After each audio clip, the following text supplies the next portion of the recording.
la mentalité et l'ambiance qu'il y avait dans ces usines-là, c'était une belle ambiance. Les gens travaillaient, il y avait de la solidarité, la fraternité et l'entraide. Dans le Nord, le textile n'est pas qu'une industrie, mais une véritable identité. Pendant plus de 2 siècles, Roubaix et Tourcoing ont fait rayonner leur savoir-faire à travers le monde, au point de surnommer la région le Manchester français. À l'heure glorieuse de l'industrie textile, on va compter tout autour de l'île Roubaix-Tourcoing plus de 1000 usines textiles, alors qu'aujourd'hui, il va en rester à peine quelques dizaines. Nous nous sommes immiscés dans l'une des entreprises qui a fait de la résistance son credo et qui voit un avenir radieux pour le textile dans les Hauts-de-France. C'est très important de rester à Tourcoing, c'est le berceau de l'entreprise, c'est un des berceaux du textile.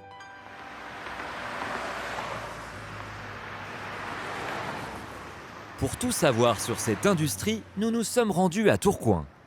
Voici Nicolas, guide et spécialiste de l'histoire du textile du Nord.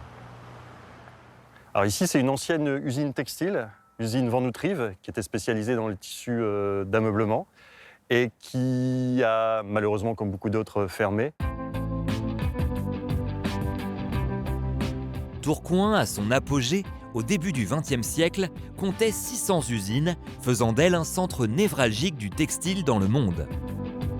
Cette histoire commence au Moyen-Âge, mais c'est surtout au XIXe siècle, avec la révolution industrielle, qu'on va avoir des personnes, des familles qui vont aussi investir dans ces nouveautés industrielles et faire que le textile va fortement se développer ici, tout autour de l'île Roubaix-Tourcoing.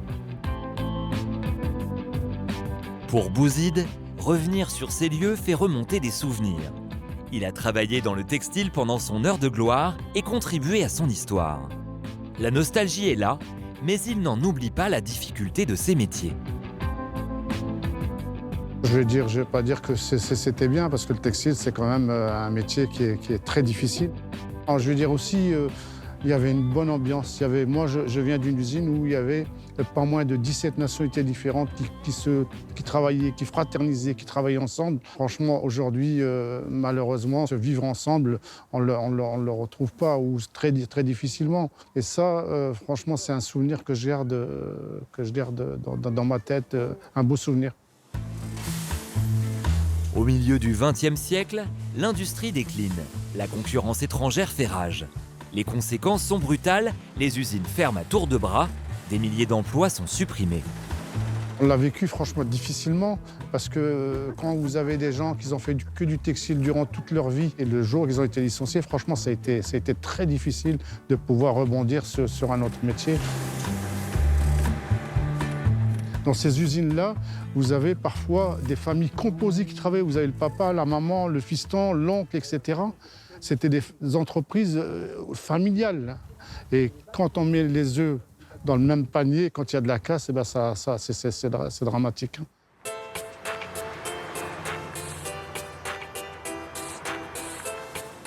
Mais certaines usines ont résisté face à la crise. Au cœur de Tourcoing, depuis près de 130 ans, cet atelier maintient son savoir-faire dans le Nord. On y prépare des fibres pour le marché de la filature. Voici Halil. Il travaille ici depuis 27 ans. Dans cet atelier, on travaille le lin essentiellement et le chanvre. La matière première, elle arrive en vrac, on va les peigner et on va les renvoyer en enlevant le maximum de déchets dedans avec le minimum d'impuretés possible pour que les clients puissent en faire une file de plus grande qualité. Ce savoir-faire, Cédric Oplat, directeur de l'usine labellisée Entreprise du patrimoine vivant, est fier de le maintenir localement. Ici, le tissu est lavé et peigné avant d'être envoyé dans les usines de confection. L'industrie fait mieux que survivre, elle regarde droit dans les yeux la concurrence étrangère. C'est très important que cette chaîne textile revienne en France.